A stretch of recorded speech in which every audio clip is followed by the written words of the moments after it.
बिस्मिल्लाहिर्रहमानिर्रहीम। अस्सलाम वालेकुम स्टूडेंट्स, उम्मीद है आप खैरियत से हों। क्लास 7 कंप्यूटर का आज हमने सॉफ्टवेयर डेवलपमेंट टूल के बारे में कुछ स्टडी करना है। सॉफ्टवेयर डेवलपमेंट टूल्स वो प्रोग्राम्स होते हैं जो इम्प्रूव करने के लिए सिस्टम को एप्लीकेशन सॉफ्टवेयर को इम्प्रूव करने के लिए इस्तेमाल होते हैं। यानी आपका जो एप्लीकेशन सॉफ्टवेयर है वो बनता है, तो वो बनाने के लिए आपको लैंग्वेज चाहिए होती है। जिस तरह हम डिफरेंट लैंग्वेजेस यूज़ करते हैं, C++, सी हो गई, ठीक है, जावा। तो ये लैंग्वेजेस यूज़ होती हैं किसी भी एप्लीकेशन प्रोग्राम को बनाने के लिए। जब एप्लीकेशन प्रोग्राम बन जाता है उसको कंपाइल करने के लिए, उसको पढ़ने के लिए, उसको रन करने के लिए, चलाने के लिए आपके पास सॉफ्टवेयर डेवलपमेंट टूल्स होते हैं, ठीक है। कंपाइलर है, आपका लिंकर है और डिबगर है। एक्चुअली प्रोग्राम लिखा जाता है हाई लेवल लैंग्वेज में। हाई लेवल लैंग्वेज एक वो लैंग्वेज है जो इंसान तो समझ सकता है लेकिन कंप्यूटर नहीं समझ सकता। और जब इसके अंदर आप कोई भी प्रोग्राम लिखते हो हाई लेवल लैंग्वेज में, तो वो सोर्स कोड कहलाता है। जो इंस्ट्रक्शन आप लिखते हो उस लैंग्वेज के अंदर, ठीक है, वो सोर्स कोड कहलाता है। जब सोर्स कोड को जब आप कंप्यूटर के अंदर इंटर करते हो तो उसको कंपाइल करना पड़ता है। कंप्यूटर उसको कंपाइल करता है, ठीक है, कन्वर्ट करता है हाई लेवल लैंग्वेज वाली प्रोग्रामिंग को, यानी सोर्स कोड को, into binary code. Binary code यानी वही ऑब्जेक्ट कोड बन जाता है। जो बाइनरी कोड हम कह रहे हैं ना कि आपका जो कंप्यूटर समझ सकता है वो सिर्फ बाइनरी कोड ही है, यानी 0 और 1 की फॉर्म को। और वो जो 0 और 1 की फॉर्म का कोड है या बाइनरी कोड है, हम उसको क्या कहते हैं? Object code. आप देख सकते हैं सामने आपकी कुछ डेफिनेशंस लिखी हुई हैं। First of all the compiler, these are used to convert high level language programming into binary code. Source code क्या होता है? Instructions in program language. जो आपकी हाई लेवल लैंग्वेज है, इसके अंदर जो प्रोग्राम लिखा गया है उसका जो कोड है हम उसको सोर्स कोड कहते हैं। उसकी जो इंस्ट्रक्शंस हैं हम उसको सोर्स कोड कहते हैं। ऑब्जेक्ट कोड क्या होता है? The instructions in binary code. जो इंस्ट्रक्शन हम कंप्यूटर समझ सकता है सिर्फ, उसको हम क्या कहते हैं? ऑब्जेक्ट कोड, ठीक है। सोर्स कोड हम समझ सकते हैं, कंप्यूटर नहीं समझ सकता। ऑब्जेक्ट कोड कंप्यूटर समझ सकता है और हमें समझ नहीं आती इसकी। ऑब्जेक्ट फाइल क्या होती है? Set of instructions in binary code. जो इंस्ट्रक्शंस का सेट होता है उसको हम क्या कहते हैं? फाइल कहते हैं, जो कंप्यूटर को समझ आती है। Source code actually source file होती है, वो कंपाइल होती है, यानी कंप्यूटर को समझने के लिए हम उसको सोर्स कोड से ऑब्जेक्ट कोड में तब्दील करते हैं, तो वो ऑब्जेक्ट फाइल में तब्दील हो जाता है। आप नीचे आप डायग्राम देख रहे हैं, इसमें आपको क्लियर हो रहा है कि कैसे सोर्स कोड कंपाइल होकर ऑब्जेक्ट कोड में तब्दील होता है। नेक्स्ट है लिंकर। लिंकर एक्चुअली सोर्स जो आपका कंपाइलर है वो सिंगल कोड को या सिंगल इंस्ट्रक्शन को आपके सोर्स कोड से ऑब्जेक्ट कोड में तब्दील करता है।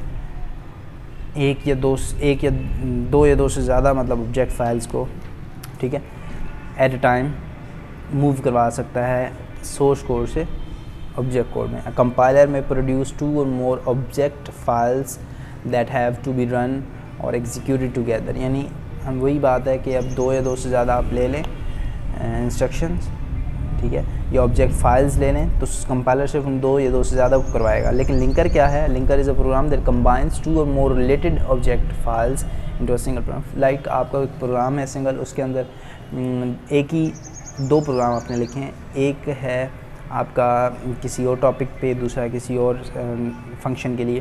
तो जब आपका लिंकर वर्क करेगा तो जो एक ही टाइप का जो फंक्शनिंग वाला प्रोग्राम है, उसके जितने भी आपके सोर्स कोड हैं या सोर्स फाइल्स हैं, उनको इकट्ठा करके लेकर आएगा, ठीक है।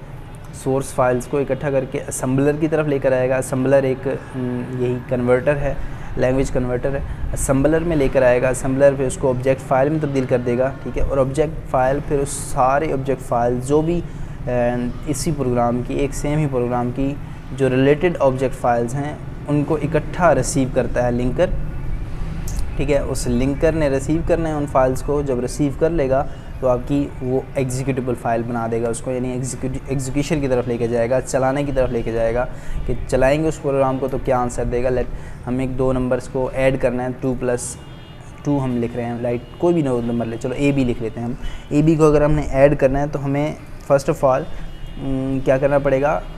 प्रोग्राम लिखना पड़ेगा। प्रोग्राम लिख लेंगे तो वो कंपाइलर से फ़र्ज़ करें हम गुजार रहे हैं, तो कंपाइलर उसी A+B को ही कंपाइल करके आपको एग्जीक्यूट करवा देगा। लाइक अगर हम चाहते हैं नहीं जी, हमें ये भी चाहिए कि A+B आंसर क्या होगा, जो उसका आंसर आया है, अगर हम उसको जो भी आंसर आया, अगर उसमें से हम बी को माइनस करें तो आंसर क्या आएगा। तो मतलब रिलेटेड है ना एक दूसरे के साथ ये क्वेश्चंस, अगर रिलेटेड हैं तो उससे क्या होगा, आपका linker as a linker use हो सकता है। यानी आप सोर्स फाइल आपकी एक प्रोग्राम की लिखी गई, दूसरे प्रोग्राम की लिखी गई, सोर्स फाइल मिलती हैं तो ऑब्जेक्ट जो आपको असेंबलर से गुजार कर ऑब्जेक्ट फ़ाइल मिलती हैं, जब उनको मिलाकर आप लिंकर की तरफ लेकर जाते हो तो इकट्ठी एग्जीक्यूट होती हैं, at the same time execute होती हैं। अब नेक्स्ट है आपका जो टूल है सॉफ्टवेयर डेवलपमेंट का, वो है डिबगर।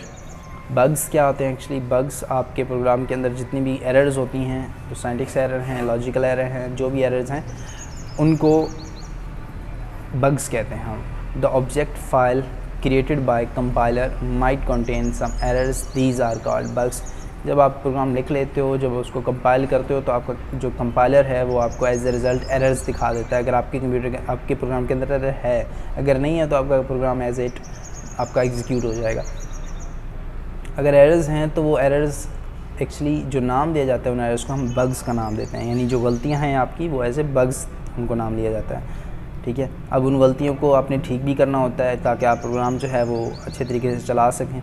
जब आप उसी प्रोग्राम को